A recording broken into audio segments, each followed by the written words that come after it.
Welcome to my YouTube channel Kamala Azmi blog. কি খবৰ আপোনালোকৰ?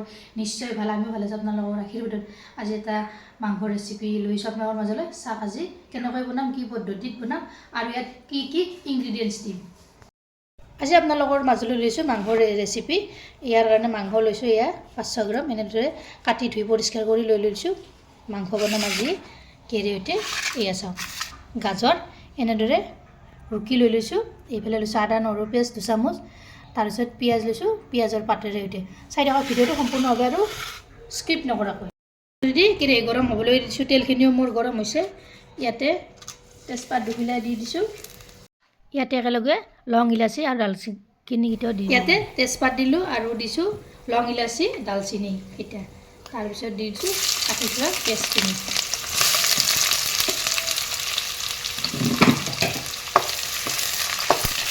এইখিনি অলপ ৰংচুমুৱা কৰি লওক।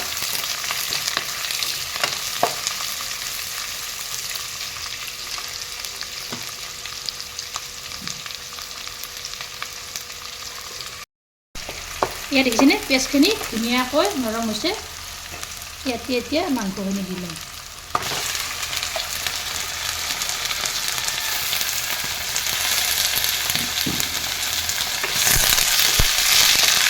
অলপৰ কৰি মাংসখিনি দিয়া লগাই দি দিলোঁ।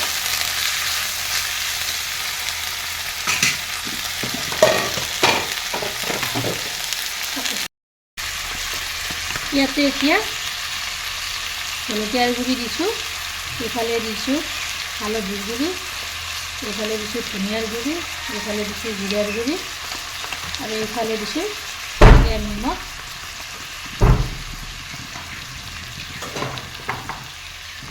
এইখিনি তলপৰ কৰি লগাই দিম।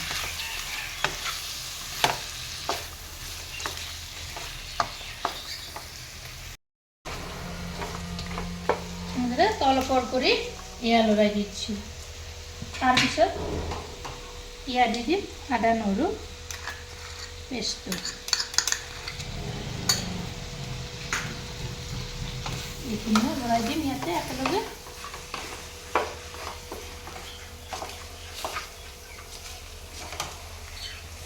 আপোনালোকে এই ৰেচিপিটো এবাৰ ট্ৰাই কৰিবচোন, খাবলৈ সোৱাদ লাগে। মই এবাৰ বনাই খাইছোঁ, তেতিয়া বাৰু ভিডিঅ' কৰা নহ'ল। ভাবিলোঁ এইবাৰ বনালে ভিডিঅ'টো কৰি থওঁ, আপোনালোকৰ লগত শ্বেয়াৰ কৰিম। এনেদৰে লৰাই দি দিলোঁ তলপৰ কৰি।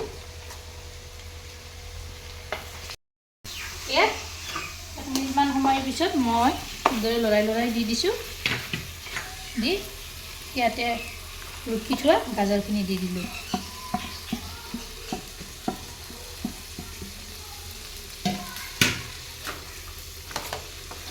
এইখিনিও লৰাই দিম এনেদৰে তলপৰ কৰি। মাংসৰে সৈতে গাজৰখিনি ভাজিব লাগিব। 1 মিনিটমান সময় এনেদৰে ভাজি থাকিম মই।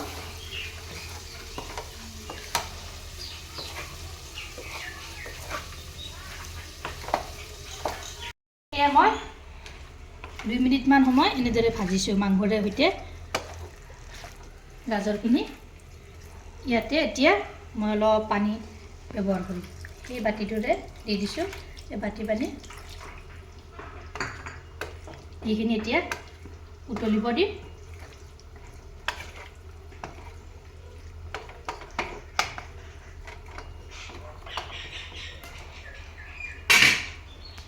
এই 2 মিনিটমান যোৱাৰ পিছত মই ঢাকনিখন গুচাই দিলোঁ। দেখিছেনে মাংসখিনি সেয়া উতলিব ধৰিছে। এই পানীতে মাংস সিজিব আৰু গাজৰখিনিতো আকৌ সিজিবই, যিহেতু ইয়াক ৰুকনাৰ সহায়ত ৰুকি দিছোঁ। পানীখিনি অলপ টাইম ইয়াক গেছৰ ওপৰতে ৰাখি দিম, পানীখিনি যেতিয়ালৈকে নাইকিয়া হৈ নাযায়। আৰু ইয়াতে ইনগ্ৰিডিয়েণ্টছ দিম দিয়ক, চাই থাকিব ভিডিঅ'টো সম্পূৰ্ণভাৱে আৰু স্কিপ নকৰাকৈ। এয়া দেখিছেনে পানীখিনি কি ধুনীয়াকৈ নাইকিয়া হৈ গৈছে। আপোনালোকে এনেদৰে এবাৰ ট্ৰাই কৰিবচোন। মুৰ্গীৰ মাংস গাজৰেৰে সৈতে এয়া হৈ গ'ল। এয়া মই নমাই থৈ দিলোঁ। আজি ৰেচিপিটো কেনে পালে আপোনালোকে কমেণ্টত জনাব আৰু যদি মোৰ চেনেলত প্ৰথমবাৰ আহিছে তেনেহ'লে চেনেলটো ছাবস্ক্ৰাইব কৰিব লগতে ফেচবুক পেজতো ফ'ল' কৰিব ধন্যবাদ জয় আই অসম